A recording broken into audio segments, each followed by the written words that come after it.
Hey there, this is Natalie, and it's time for ReZero Arc 7 Chapter 11, which is called Blood Life Ceremony.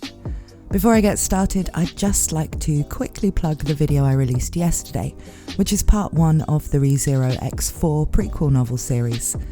X4 is set in Wallachia, so it has a lot of stuff in it that's likely to be relevant to Arc 7, even though the novel itself is a prequel, which sees Reinhard, Julius and Felix visiting Wallachia prior to the start of the royal selection and getting involved in the plottings of the Emperor, Vincent Wallachia, who many people think could well be the true identity of the masked man Abel in Arc 7. You can watch it by clicking the card on this video or the end card at the end, and please consider subscribing to be notified when part 2 is uploaded, as well as for all of my other ReZero content, including summaries of the new web novel chapters as they're released. And with that out of the way, let's get into Arc 7 Chapter 11.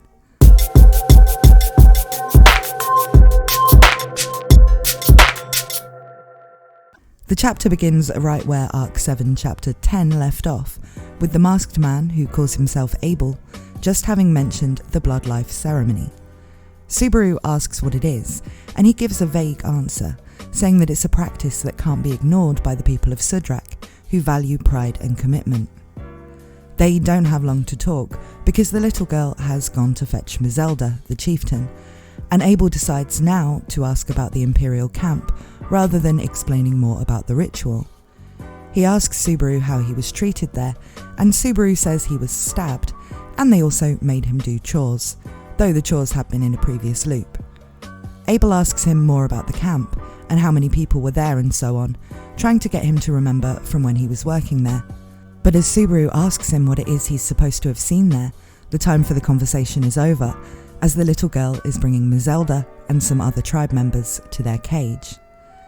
Now, in the previous chapter, at least unless it was a weird Google translation quirk, the little girl seemed to call herself Wu, but in this chapter it seems her name is actually Utakata, so I don't know if that was some translation weirdness, or if Wu is a nickname she gives herself, or what. In any case, the name Utakata is used for her throughout this chapter.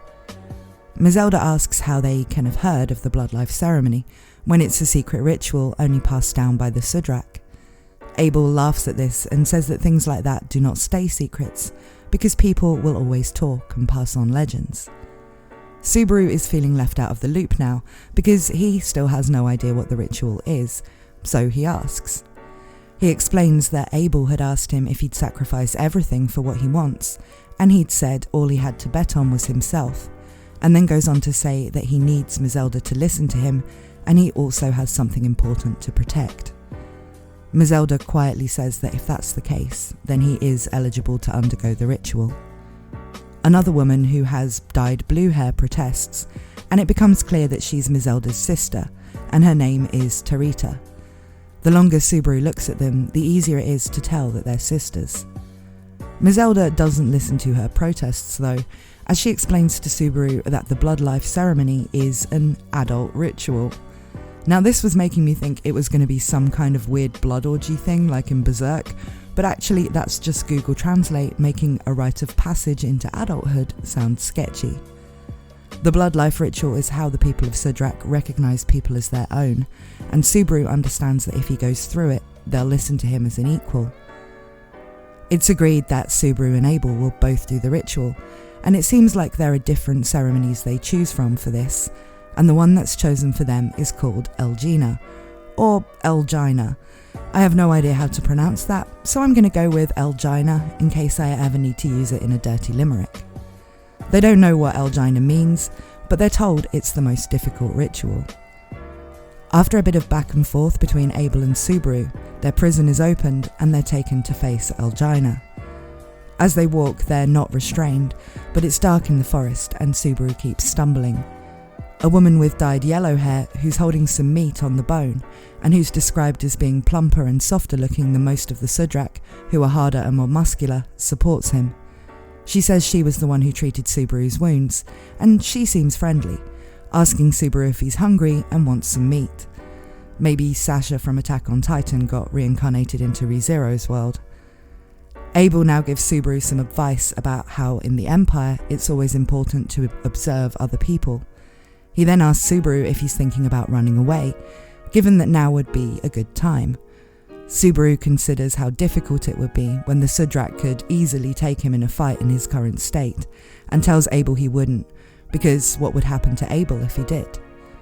Abel mocks him, saying his heroic attitude deserves to be spat on. Mazelda says they've arrived, but Subaru can't see anything in the darkness. Then, as he leans to look forward, Tarita, Mazelda's sister, kicks him forward, and he finds himself descending down a steep slope.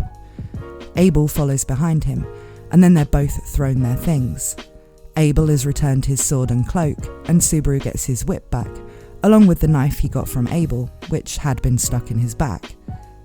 Now Abel asks Subaru if he can move his hands, and he says not well, but Abel throws him a ring, which Subaru sees has a magic stone inlaid in it.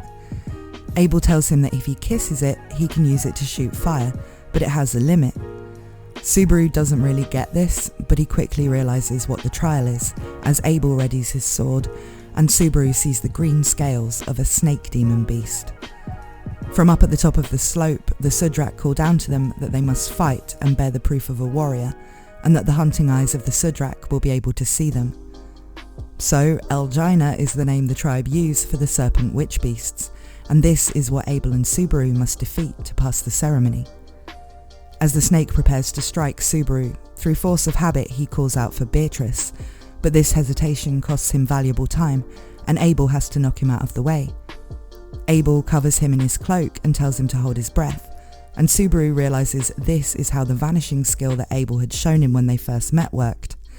Basically, he has a Harry Potter invisibility cloak, but it only works when you hold your breath, and it isn't really big enough to cover them both. Subaru realises that Abel isn't an especially good swordsman, and with that combined with his own injuries, they were in a very bad position to fight a monster. Abel reminds him about the magic ring, which Subaru says is like a weapon from a light novel. Abel says that Subaru's role should be to distract the snake so that he can try and cut it in one of its weak spots. Subaru uses the ring to shoot fire at the snake, and Abel gets his sword into its throat, but the scales are too tough and the sword gets stuck, the shock hurting Abel more than it hurt the snake. Subaru thinks they have no chance of winning like this and shouts for help to the Sudrak, but it seems they will not assist once the ritual has begun, and instead all have their bows pointed at Subaru as they watch. Abel says that if they can't penetrate the scales, then the only way to kill it is probably to attack the brain through the eyes or mouth, but that would be extremely difficult.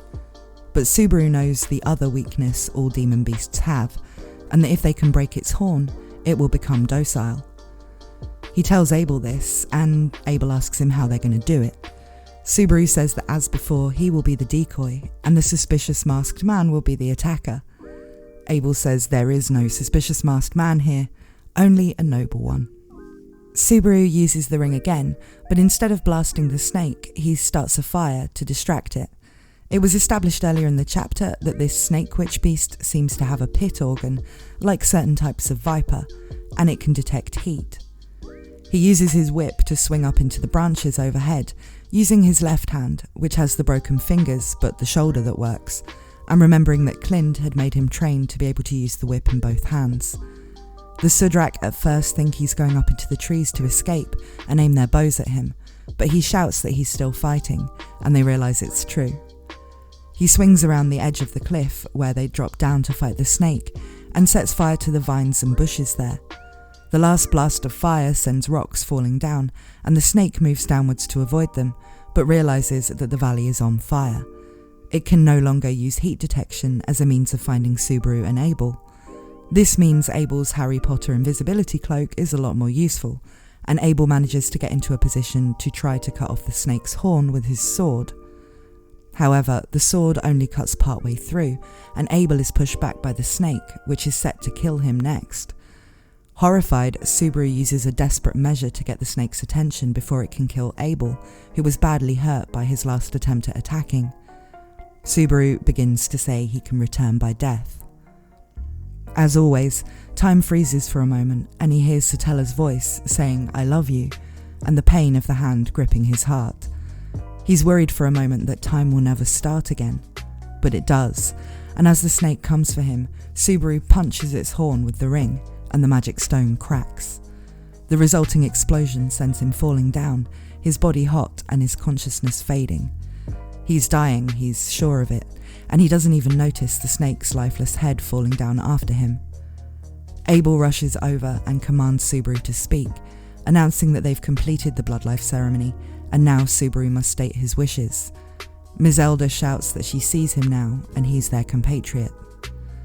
Abel urges him to state his wishes, saying that nothing is given to those who can't say what they want, that no food is given to lazy pigs.